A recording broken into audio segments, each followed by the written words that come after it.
한국과 일본의 갈등이 심화되면서 내년 도쿄올림픽 보안 공백 우려가 현실화될 수 있다는 지적이 나오고 있습니다. 일본 보안 시장은 크지만 규모에 걸맞지 않게 경쟁력을 갖춘 자국 보안업체가 많지 않고 기술력도 취약합니다. 이런 상황에서 2020년 도쿄올림픽에 한국 보안업체들이 보이콧을 한다면 보안 공백이 빚어질 수밖에 없다는 결론이 나옵니다. 한국인터넷진흥원의 글로벌 정보보호산업시장 동향조사에 따르면 일본의 2017년 보안시장 규모는 9,965억 엔으로 추산됩니다. 지난해는 1조 엔대 규모로 성장한 것으로 추정됩니다. 일본 보안 시장은 미국, 유럽 다음으로 큰 규모고 특히 내년 도쿄올림픽을 앞두고 보안 솔루션 수요는 크게 늘어날 것으로 전망됩니다.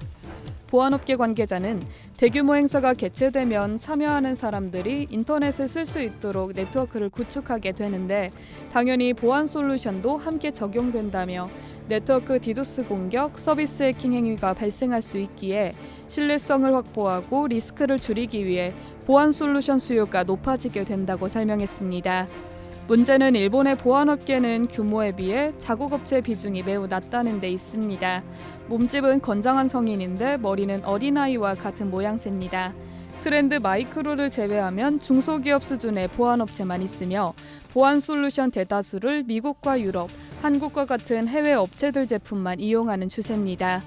해커 1세대로 분류되는 권석철 큐브피아 대표는 일본 보안 회사가 있긴 하지만 큰 회사가 많지 않고 기술력도 약하다면서 보안 솔루션 중 가장 기본이 되는 건 백신인데 사이버 보안 초창기 시절 일본의 백신 기업들이 미국 등 해외로 매각되면서 기초 기술을 쌓아야 하는 초기에 기술을 확보 못하고 지금까지 이어진 것이라고 지적했습니다.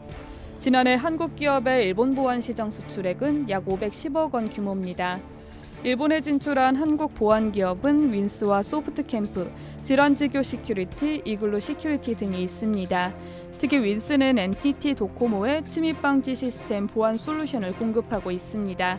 이미 공급된 물량을 포함해 교체 사업 규모는 약 300억 원으로 2년에 걸쳐 순차적으로 제품을 공급할 예정입니다. 소프트캠프는 공용 PC 관리 시스템 원키퍼와 PC키퍼를 통해 매년 10억 원 내외의 일본 수출 실적을 달성하고 있습니다. 이글루 시큐리티는 일본 관동 관서 지역에 보안 관제 솔루션을 공급하고 있습니다. 만일 한국 보안업체가 일본 시장에서 철수하게 되면 보안 공백이 나타날 수 있다는 우려가 나오고 있습니다. 익명을 요청한 보안업계 관계자는 국가적으로 보이콧을 진행한다 해도 보안 제품들은 각 나라마다 보안 인증제를 통과해야 하는데 시간이 오래 걸린다고 말했는데요. 그러므로 한번 채택해 쓰기 시작하면 변경하기 어렵기 때문에 당장은 한국 제품을 다른 것으로 대체하는 게 녹록지 않다고 설명했습니다. 그는 새로운 솔루션을 도입하는 상황에서는 한국 기업 제품을 안 써도 되지만 기존에 있는 보안 솔루션이 배제된다면 당장 보안 공백이 생길 수 있다고 지적했습니다. 이상 여의도튜브였습니다.